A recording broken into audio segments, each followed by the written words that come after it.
Hello everyone, this is your friend Sabiha. Welcome back to our channel stage to excellence, जहाँ पर आपको BEd से related हर एक videos मिलेगी। सो गाइस, आज हम करने वाले हैं पेडागोजी ऑफ मैथमेटिक्स का पार्ट 1। आप लोगों के बहुत इंसिस्ट करने पर वीडियो आ गई है, तो अगर पसंद आता है ये सेशन तो एंड में लाइक ज़रूर कर देना।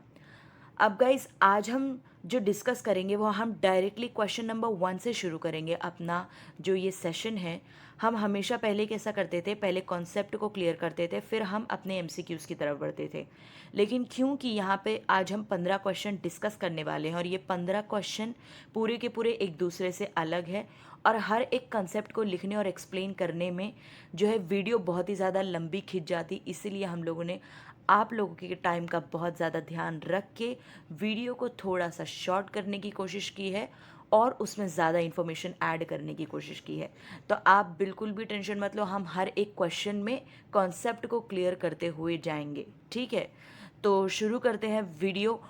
अगर आप इस चैनल पर न्यू हो तो चैनल को सब्सक्राइब करके नोटिफिकेशन बेल आइकन को ज़रूर हिट कर देना, ताकि आने वाली आगे की सारी वीडियोस की इन्फॉर्मेशन सबसे पहले आपको मिले।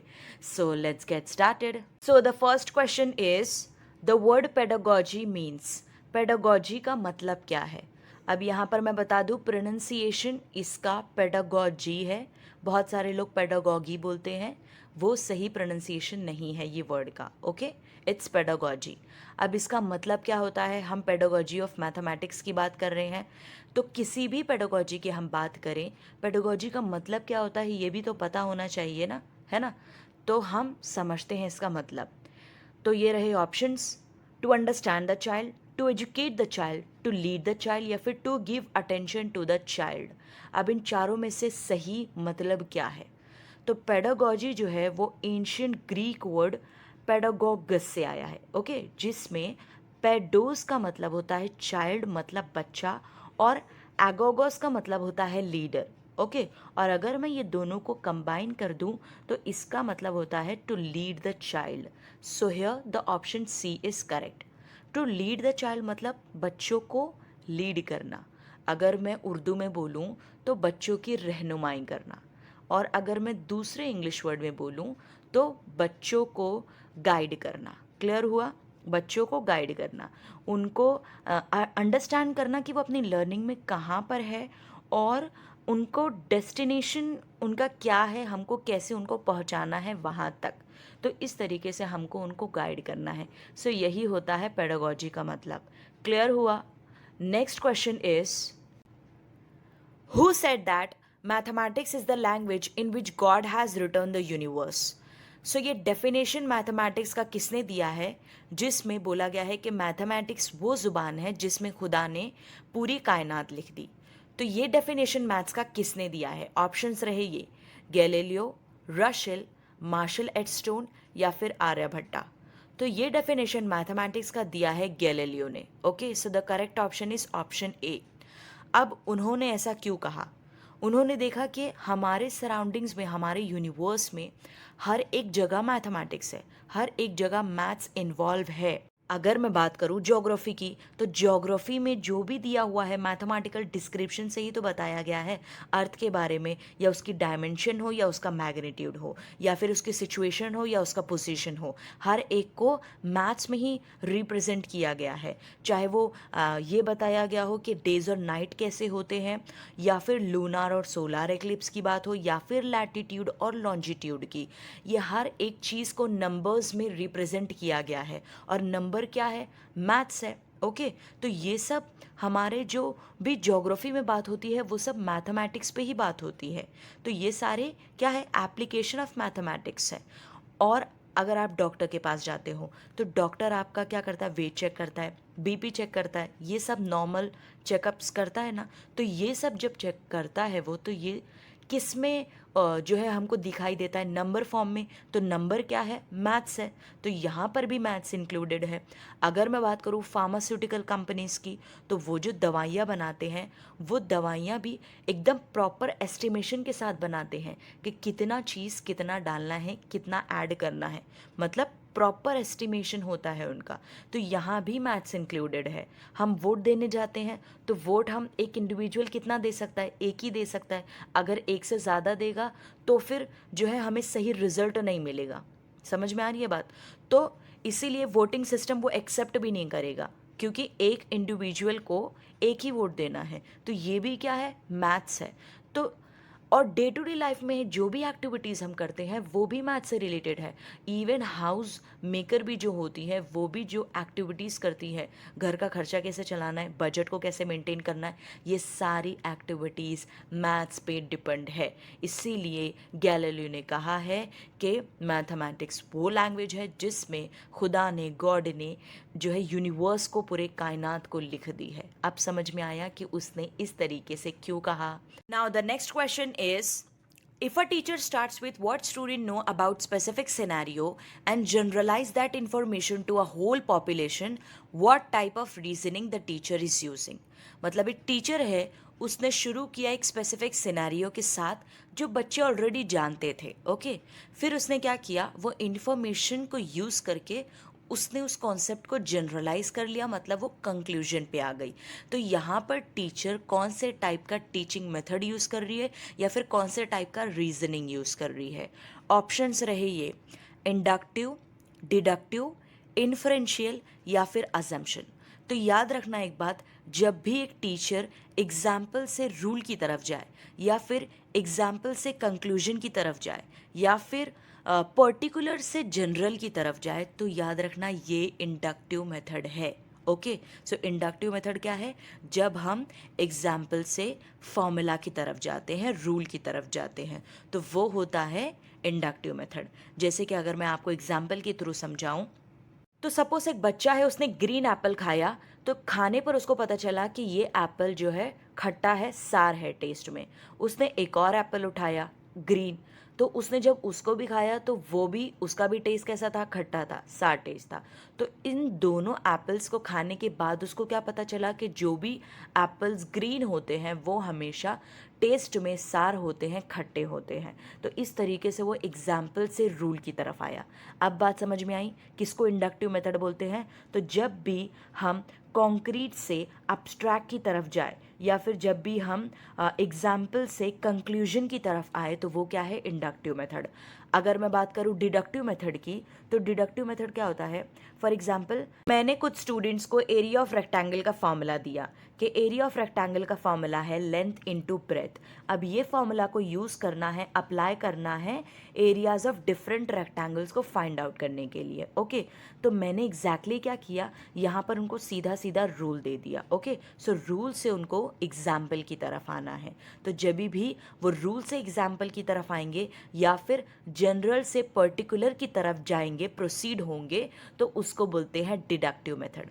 अब समझा इंडक्टिव और डिडक्टिव में डिफरेंस क्या होता है।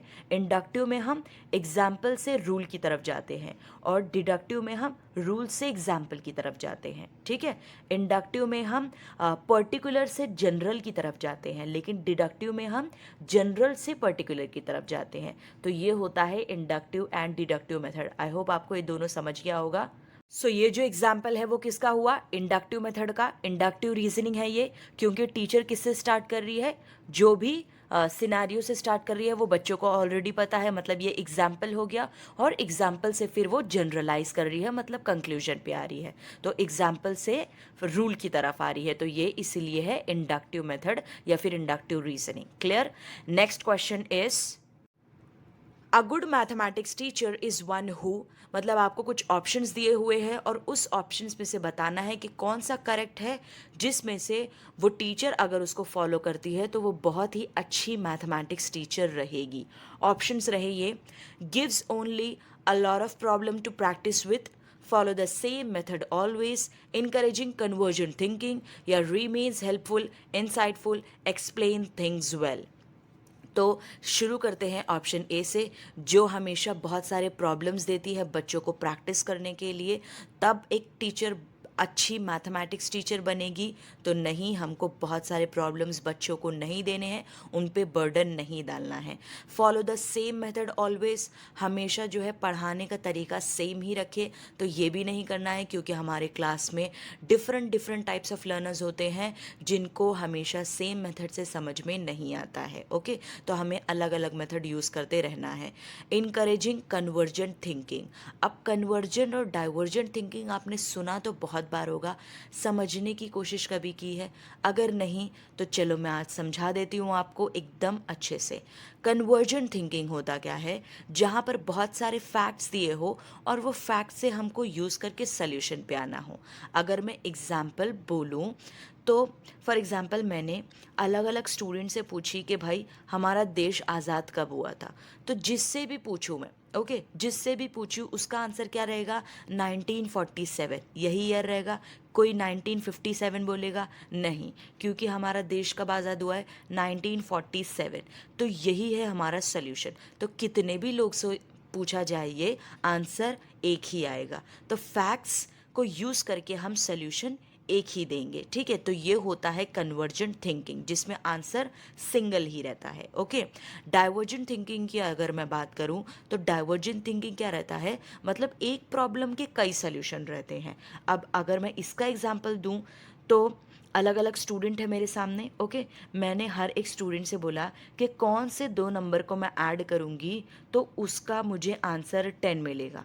तो हो सकता है कोई स्टूडेंट बोल दे कि मैम 5+5 = 10 होता है। हो सकता है कोई बोल दे मैम 2+8 = 10 होता है। हो सकता है कोई बोल दे 3+7 = 10 होता है। तो इस तरीके से मल्टीपल सोल्यूशन है। प्रॉब्लम तो एक ही है ना। प्रॉब्लम तो एक ही मैंने पूछा कि कौन से दो नंबर को ऐड करेंगे तो आंसर 10 आएगा। ये एक ही प्रॉब्लम है, लेकिन इसके सल्यूशन हर एक बच्चे ने अलग अलग दिया।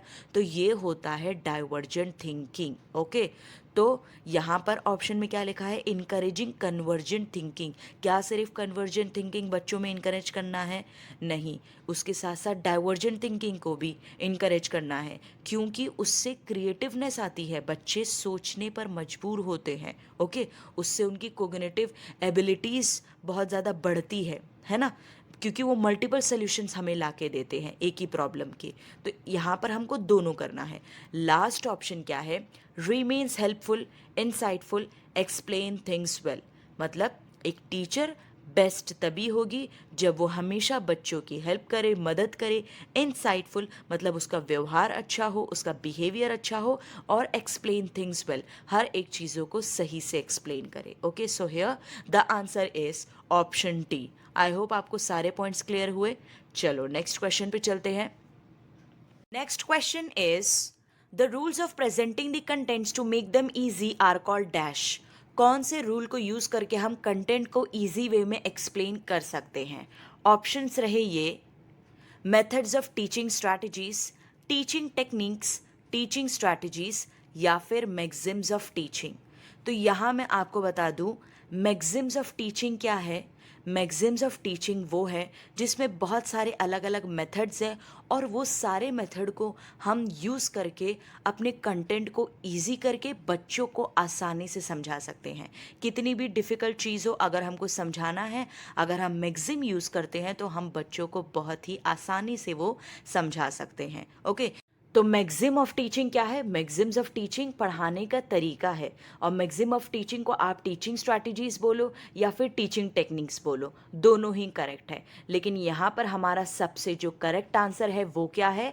Maxim's of teaching. मतलब मैक्सिम को यूज़ करके हम कंटेंट को बहुत ही ईजी वे में एक्सप्लेन कर सकते हैं।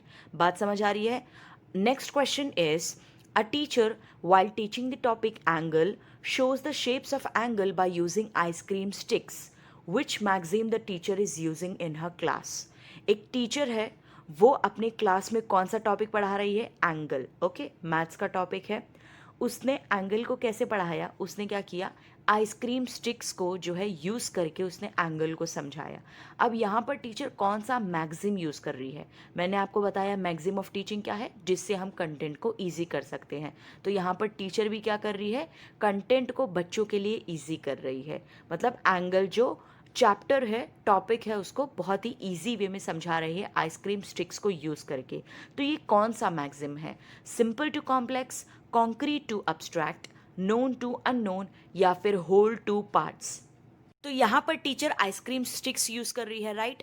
आइसक्रीम स्टिक्स क्या है? बच्चे इसे देख सकते हैं, छू सकते हैं। तो ऐसी कोई भी चीज़ जिसे बच्चे देख सके, छू सके वो क्या है, कॉन्क्रीट ऑब्जेक्ट्स होता है। तो यहाँ पर एक टीचर कॉन्क्रीट से अब्स्ट्रैक्ट कंसेप्ट की तरफ जा रही है, जो एंगल है वो उसका अब्स्ट्रैक्ट कॉन्सेप्ट है, और उसको समझाने के लिए वो क्या यूज़ कर रही है, आइसक्रीम स्टिक्स। तो इस तरीके से वो कॉन्क्रीट टू अब्स्ट्रैक्ट की तरफ जा रही है, और ये मैक्सिम है हमारा। So here the right option is option B. Okay, simple to complex क्या होता है, जब टीचर सिंपल से कॉम्प्लेक्स की तरफ, मतलब डिफ़िकल्टी की तरफ बढ़ती है, उसको बोलते हैं सिंपल से कॉम्प्लेक्स की तरफ बढ़ना। मतलब पहले टीचर सिंपल इंटरेस्ट को एक्सप्लेन करेगी, और उसके बाद एक टीचर कंपाउंड इंटरेस्ट की तरफ जाएगी। ओके, अब नोन टू अननोन क्या होता है, जब टीचर बच्चों की प्रीवियस नॉलेज को कंसिडर करके उसको लिंक करे अननोन नॉलेज से, तो वो होता है known to unknown. For example 7th class के स्टूडेंट को हमें पढ़ाना है angle chapter. Okay,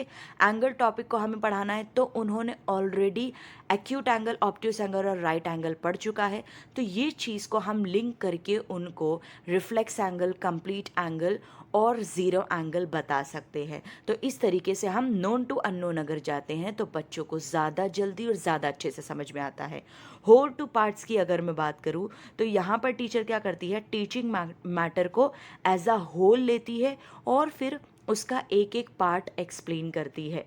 for example अगर टीचर फ्रैक्शन के बारे में पढ़ा रही है, तो वो सबसे पहले बताएगी फ्रैक्शन, सिंपल फ्रैक्शन क्या होता है, और फिर उसके टाइप्स पर आएगी कि इक्विवेलेंट फ्रैक्शन क्या है, इम्प्रॉपर फ्रैक्शन क्या है, प्रॉपर फ्रैक्शन क्या है। ठीक है, तो ये होता है होल टू पार्ट्स। मैंने जो है इंडक्टिव और डिडक्टिव मेथड और मैक्सिम्स ऑफ टीचिंग पे ऑलरेडी वीडियो गाइस बना रखी है। अगर आपको देखना है तो लिंक आपको आई बटन पर मिल जाएगा, आप जाकर देख सकते हो, और अच्छे से कॉन्सेप्ट को समझने के लिए। अब चलते हैं हम नेक्स्ट क्वेश्चन पे। Now the next question is the word analytic is derive from the word analysis which means dash of the problem. जो वर्ड है एनालिटिक वो डिराइव हुआ है एनालिसिस वर्ड से। अब एनालिसिस का मतलब क्या होता है, ऑप्शंस रहे ये, breaking up, compounding of various concept, not breaking down, या फिर solve the problem the way it is given.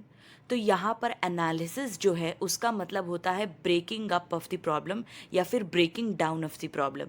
यहाँ पर एक स्टूडेंट प्रॉब्लम्स को ब्रेक करता है उसे सॉल्व करने के लिए। फॉर एग्जांपल अगर मैंने कोई स्टूडेंट को बोला कि फला चीज़ यूज़ करके फला चीज़ को प्रूफ करो, ठीक है, मतलब जो उसको प्रूफ करना है उसको यूज़ करके वो आंसर ला रहा है जो उसको ऑलरेडी दिया हुआ है। तो इस तरीके से वह अननोन से नोन की तरफ जा रहा है, मतलब जो प्रूफ करना है वो उसके लिए अननोन है, तो अननोन से वो आ रहा है नोन की तरफ जो उसको ऑलरेडी गिवन है। क्लियर हुआ? तो एनालिटिक मेथड जो है वो अननोन से नोन की तरफ आता है। वहीं पे अगर मैं बात करूँ सिंथेटिक मेथड की, तो वो नोन से अननोन की तरफ आता है। और यहाँ सिंथेटिक मेथड में हम प्रॉब्लम्स को ब्रेक नहीं करते हैं, बल्कि प्रॉब्लम्स को जो है वो कंबाइन कर लेते हैं। कंपाउंडिंग ऑफ वेरियस कंसेप्ट, अलग अलग कंसेप्ट को जो है कंपाउंड कर लेते हैं, मतलब कंबाइन कर लेते हैं। क्लियर हुआ यहाँ पे दोनों मेथड। चलते हैं अब हम नेक्स्ट क्वेश्चन की तरफ। So here right answer is option A, breaking up. The next question is which of the following is are true regarding the aims of teaching mathematics. इनमें से कौन सा statement aims of teaching mathematics को लेकर सही है? Options रहे ये, to develop a good understanding of numbers and number system, मतलब बच्चों में हमको एक अच्छी अंडरस्टैंडिंग डेवलप करनी है नंबर्स को लेकर और नंबर सिस्टम को लेकर, जो कि हमारा एम है टीचिंग ऑफ मैथमेटिक्स का। Okay, second is to develop a good ability to solve problem, बच्चों के अंदर ये एबिलिटी डेवलप करनी है, पैदा करनी है कि वो प्रॉब्लम्स को सॉल्व कर सके। सो यस, ये भी करेक्ट है। Next is developing the ability to make decisions, decision making ability भी हमें डेवलप करनी है स्टूडेंट्स के अंदर। और क्योंकि हमारे स्टार्ट के तीनों ही ऑप्शंस करेक्ट है, इसलिए हमारा आंसर आएगा option D, all of the above. Okay, so ये सारे ही एम्स होना चाहिए पढ़ाने के लिए मैथ्स को। एम्स ऑफ टीचिंग मैथमेटिक्स के ये सारे ही एम है। Okay, now next question is dash is a teaching outline of the important point of a lesson arranged in the order. इनमें से कौन सा जो है टीचिंग आउटलाइन है जिसमें हम इम्पॉर्टेंट पॉइंट्स लिखते हैं ऑर्डर में अरेंज करके? ऑप्शंस रहे ये, blueprint, lesson plan, question paper, या फिर रिसोर्स यूनिट। अब अगर आप बीएड कर रहे हो तो आपने इंटर्नशिप भी की होगी, और अगर नहीं की है या फिर की है तो आपको पता होगा उसमें लेसन प्लान बनाया जाता है। लेसन प्लान क्यों बनाया जाता है? क्योंकि हमें पता लगे कि हमको लेक्चर में जाके पढ़ाना क्या है। तो लेसन प्लान क्या है? एक टीचिंग आउटलाइन है जिसमें हम इम्पॉर्टेंट पॉइंट्स लिखते हैं, करेक्ट, एक ऑर्डर में लिखते हैं कि हमको बच्चों से पहले जाके पूछना क्या है, फिर हमको क्या करना है, हम इवैल्यूएट कैसे करेंगे, हम उनको असाइनमेंट क्या देंगे। तो हम सारी चीज़ उसके अंदर इम्पॉर्टेंट पॉइंट्स लिख के रखते हैं और उसी को हम फॉलो करते हैं। तो यहाँ पर आपको राइट ऑप्शन समझ गया होगा क्या है। Right option is option B, lesson plan. Now the next question is which is not true about lesson plan. Lesson plan को लेकर इनमें से कौन सा स्टेटमेंट सही नहीं है। अब आपको ध्यान में रखना है, क्वेश्चन में नॉट हमेशा हाईलाइटेड नहीं रहेगा। ये मैंने हाईलाइट किया है आपको समझाने। हो सकता है आपके एग्जाम में एमसीक्यू पूछते वक्त नॉट हाईलाइटेड ना हो, तो इसीलिए क्वेश्चन को ध्यान से पढ़ना, वरना आपका मार्क्स चला जाएगा। ओके, तो चलो अब हम चलते हैं ऑप्शंस पे। ऑप्शन में सबसे पहला क्या है? It develops confidence in teacher. So yes, lesson plan अगर एक टीचर बनाती है तो ये उसके अंदर कॉन्फिडेंस डेवलप करता है, क्योंकि उससे उसको पता चलता है कि मुझे लेक्चर में जाके पढ़ाना क्या है। Okay, now the second is it develops in orderly delivery of contents. जो हम कंटेंट डिलीवर करते हैं वो एक ऑर्डर में जाता है, सीक्वेंस में जाता है, ठीक है, तो ये भी एक पॉजिटिव चीज़ है। It is developed bye student. क्या लेसन प्लान स्टूडेंट बनाते हैं? Of course not. Lesson plan कौन बनाता है? टीचर बनाती है। किसके लिए बनाते हैं? बच्चों के लिए बनाते हैं। और किस पर बनाते हैं? लेसन पे बनाते हैं, है ना। तो हमारा यहाँ पर राइट ऑप्शन क्या आएगा? Option C. लास्ट ऑप्शन को भी देख लेते हैं। It saves from haphazard teaching. मतलब लेसन प्लान को यूज़ करने से हमको क्या होता है? हमको ये हैफेजेड टीचिंग से बचाती है, मतलब बेतरतीबी वाली टीचिंग जिसको बोलते हैं हम, तो उससे हमको लेसन प्लान बचाती है। ओके, सो यहाँ पर ए, बी और डी तीनों ही करेक्ट है। जो हमारा गलत है लेकिन हमारा ऑप्शन में राइट है वो है ऑप्शन सी।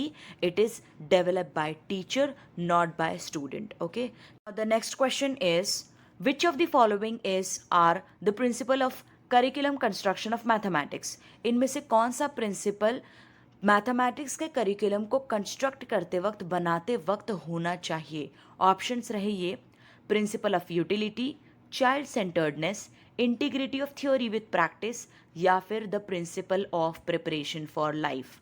सो सबसे पहला क्या है? Principal of utility.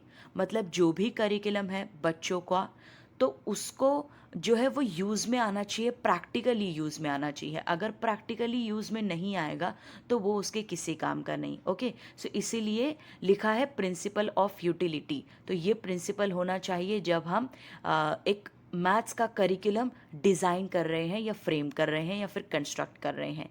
Second is child centredness.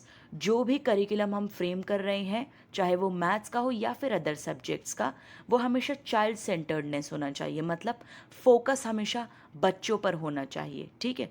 Child हमेशा सेंटर रहना चाहिए उस चीज़ का। Third is integrity of theory with practice. Theory के साथ साथ हमें प्रैक्टिस भी करवाना है, जो भी हम इंक्लूड कर रहे हैं अपने सिलेबस में उससे रिलेटेड, ठीक है। अगर थ्योरी के साथ बच्चा प्रैक्टिस करता है तो उसको ज़्यादा समझ में आता है, तो हमें ये भी प्रिंसिपल को ध्यान में रखना है।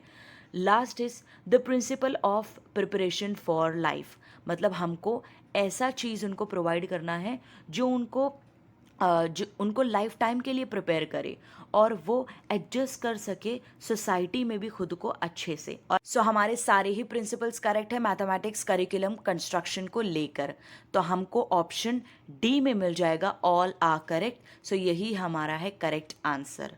Okay, now the next question is what do you mean by mathematics club. Mathematics club का मतलब क्या होता है? ऑप्शंस रहे ये: arousing and maintaining interest in mathematics, opportunity to read mathematical literature, make proper utilization of leisure time, provide an opportunity of leadership, cooperation, joint responsibility, active participation and organizing programs।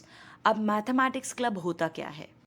अब mathematics club को दो तरीकों से देखा जाता है, okay, दो angle में। एक तो पहला वो लर्निंग रिसोर्स है, मतलब वहाँ पर जो भी लर्निंग रिसोर्स है उससे बच्चा सीखता है, करेक्ट।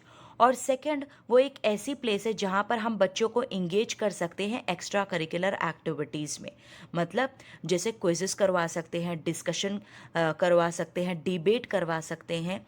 किससे रिलेटेड? सारे जो टॉपिक्स है वो मैथमेटिक्स से ही रिलेटेड हो, तो उससे रिलेटेड हम क्विज भी करवा सकते हैं, डिस्कशन भी करवा सकते हैं, डिबेट भी करवा सकते हैं, है ना।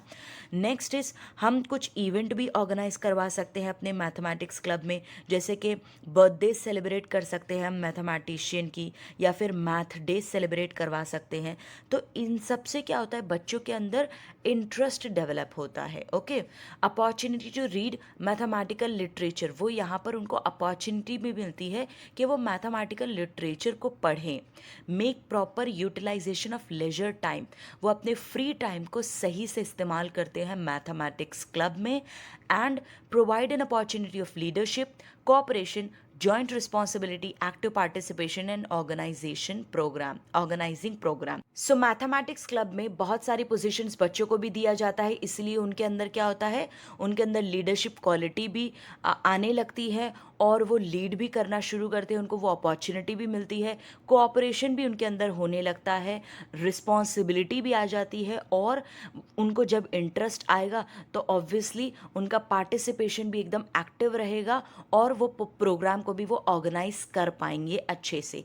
तो ये सारी ही चीज़ मैथमेटिक्स क्लब में होती है और इसी को बोलते हैं मैथमेटिक्स क्लब। सो यहाँ पर ऑप्शन में, ऑप्शन डी में हमारा आंसर है ऑल आर करेक्ट। सो यही हमारा करेक्ट आंसर है। मैथमेटिक्स क्लब को लेकर सारे पॉइंट्स हमारे सही है। Okay, now the next and last question of today session is the most higher order instructional objective of Bloom's taxonomy is dash.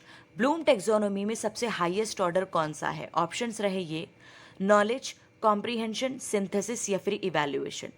अब टेक्सोनोमी का मतलब क्या होता है? टेक्सोनोमी मतलब क्लासिफिकेशन या फिर आप कैटेगरी भी बोल सकते हो। तो ब्लूम ने क्या दिया था? ब्लूम ने कहा था लर्निंग 3 डोमेन्स में होती है। सबसे पहला कोग्निटिव, फिर अफेक्टिव, फिर साइकोमोटर। कोग्निटिव पे ज़्यादा फोकस दिया गया है, इसलिए हम अभी बात कर रहे हैं कोग्निटिव डोमेन की। तो ब्लूम टेक्सोनोमी में सबसे हाईएस्ट ऑर्डर इनमें से किसका है? तो सबसे पहले हम ब्लूम की टेक्सोनोमी को समझेंगे। ब्लूम ने दिया था 1956 में, ये टेक्सोनोमी को इंट्रोड्यूस किया गया था, जो कि नाउन फॉर्म में था। याद रखना है आपको ये सारी चीज़। उनकी जो ओरिजिनल टेक्सोनोमी थी ब्लूम की, वो किस फॉर्म में थी? नाउन फॉर्म में। कब दिया गया था? 1956 में। कितने लेवल्स थे? 6 लेवल थे, हायरार्की फॉर्म में थे। ओके, मतलब सिंपल से कॉम्प्लेक्स की तरफ गया है। सबसे पहला था नॉलेज। नॉलेज में क्या होता है? बच्चों के पास इंफॉर्मेशन रहती है, नॉलेज रहती है, जिसको वो रिकॉल करते हैं। अब उनको इसका मतलब नहीं पता होता, लेकिन उनके पास ये नॉलेज रहती है। ठीक है, जैसे उनको मैथमेटिक्स में टेबल के बारे में पता होता है कि 2 1 ज़ा 2 है, 2 2 ज़ा 4 है, लेकिन इसको कैसे आया, ये नॉलेज कैसे आई, कैसे मल्टीप्लाई करने पर आई कि कैसे आई, ये उनको कुछ नहीं मालूम होता। ये सिर्फ उनके अंदर नॉलेज स्टोर्ड होती है। ओके, ये सारी इन्फॉर्मेशन रहती है उनके पास। या फिर इंग्लिश अल्फ़ाबेट भी उनको याद होते हैं, लेकिन उनको उससे रिलेटेड आगे और कुछ नहीं पता होता। तो ये होती है उनकी नॉलेज। सेकंड जो लेवल आता है वो है कॉम्प्रीहेंशन। कॉम्प्रीहेंशन में वो अपनी नॉलेज को समझते हैं, अंडरस्टैंड करते हैं। आपको याद रखना है, कॉम्प्रीहेंशन में वो कॉम्प्रीहेंड करते हैं, मतलब समझते हैं जो भी इंफॉर्मेशन उनको नोन है, जो भी पता है उस चीज़ को लेकर। थर्ड लेवल है एप्लीकेशन। अब उन्होंने वो चीज़ को समझ लिया, समझने के बाद वो नई सिचुएशन में उसको अप्लाई करेंगे, या फिर पेपर उनके सामने आया तो वो लिखेंगे ए फॉर एप्पल है, बी फॉर बॉल होता है। ठीक है, तो इस तरीके से वो करेंगे। या फिर एडिशन और सब्ट्रैक्शन उन्होंने सीखा है, तो वो चीज़ वो पेपर में लिख के आएंगे। तो यहाँ पर क्या हुआ, उन्होंने अप्लाई किया नई सिचुएशन में। Fourth level is analysis. Analysis में क्या होता है, वो इंफॉर्मेशन को तोड़ के समझते हैं, तोड़ते हैं और फिर समझते हैं क्या हुआ। जैसे कि अगर हम एग्ज़ाम में कोई गलती करके आते हैं तो हम सोचते हैं कि हमसे कहाँ गलती हुई, ठीक है ना, ताकि हम दोबारा वो गलती ना करें। तो यहाँ पर हम क्या कर रहे हैं, वहाँ पर एनालिसिस कर रहे हैं, मतलब हम ब्रेक कर रहे हैं चीज़ों को और फिर समझने की कोशिश कर रहे हैं। तो ये होता है analysis. Next is synthesis. Analysis मतलब ब्रेक करना चीज़ों को, सिंथेसिस मतलब कंबाइन करना। तो सो यहाँ पर वो कंबाइन करके चीज़ों को कुछ नया क्रिएट करते हैं, तो ये होता है सिंथेसिस। इवैल्यूएशन हमारा लास्ट लेवल है ओरिजिनल टेक्सोनोमी का, जिसमें वो जज करते हैं। ओके, तो आपको ये याद रखना है कि ओरिजिनल टेक्सोनोमी किस पर है, किस फॉर्म में है, नाउन फॉर्म में है, कब दी गई थी, 1956 में। और अगर मैं बात करूं रिवाइज टेक्सोनोमी की, तो रिवाइज टेक्सोनोमी का सबसे पहला है रिमेंबरिंग, जिसमें वो रिमेंबर करते हैं, फिर अंडरस्टैंडिंग, जिसमें वो अंडरस्टैंड करना सीखते हैं, फिर अप्लाई करते हैं अपनी इंफॉर्मेशन को, उसके बाद एनालाइज करते हैं मतलब तोड़ते हैं, फिर इवैल्यूएट करते हैं मतलब जज करते हैं, और उसके बाद कुछ नया क्रिएट करते हैं। तो ये दिया था एंडरसन और क्रैटहॉल ने 2001 में, मतलब ब्लूम की ओरिजिनल टेक्सोनोमी को एंडरसन और क्रैटहॉल ने जो है रिवाइज्ड वर्जन में इस तरीके से दिया था। याद आपको एक और चीज़ रखनी है कि ओरिजिनल टेक्सोनोमी में सिंथेसिस गया था, रिवाइज्ड टेक्सोनोमी में अपर लेवल पे, और जो इवैल्यूएशन था वो आया था एक लेवल नीचे। तो इस तरीके से ये दोनों लेवल इंटरचेंज हुए थे रिवाइज्ड टेक्सोनोमी में। ओके, और थर्ड चीज़ आपको याद रखनी है कि ओरिजिनल टेक्सोनोमी नाउन फॉर्म में था और रिवाइज्ड टेक्सोनोमी हमारा वर्ब फॉर्म में है। ओके, सो ये सारी चीज़ें मेन आपको कुछ याद रखनी है। ओरिजिनल टेक्सोनोमी 1956 में दिया गया था, रिवाइज्ड टेक्सोनोमी 2001 में दी गई थी, ओरिजिनल टेक्सोनोमी ब्लूम ने दिया था, रिवाइज्ड टेक्सोनोमी एंडरसन एंड क्रैटहॉल ने दिए थे, जो कि ब्लूम का रिवाइज्ड वर्जन है। ओके, सो हमारा क्वेश्चन था कि ब्लूम की टेक्सोनोमी में सबसे हाईएस्ट लेवल पे क्या है, तो सबसे हाईएस्ट लेवल पे है इवैल्यूएशन। अगर रिवाइज्ड वर्जन का पूछता तो हम क्रिएटिंग बोलते। ओके, तो हमारा आंसर क्या है, option D, evaluation. I hope आपको ब्लूम टेक्सोनोमी समझ गया होगा और ये सेशन में हर एक चीज़ क्लियर हुई होगी। सो गाइज, अगर सेशन अच्छा लगा हो तो लाइक ज़रूर कर देना, और चैनल को अभी तक सब्सक्राइब नहीं किया है तो वो भी कर देना, और दोस्तों के साथ भी शेयर कर देना, ठीक है। और हाँ, कमेंट करके मुझे ज़रूर बताना कि आज का सेशन आपको कितना अच्छा लगा, ठीक है ना। मैं वेट कर रही हूँ आपके फीडबैक के लिए, और मिलते हैं अब नेक्स्ट सेशन में। तब तक के लिए bye, take care of yourself and thanks a lot for watching guys.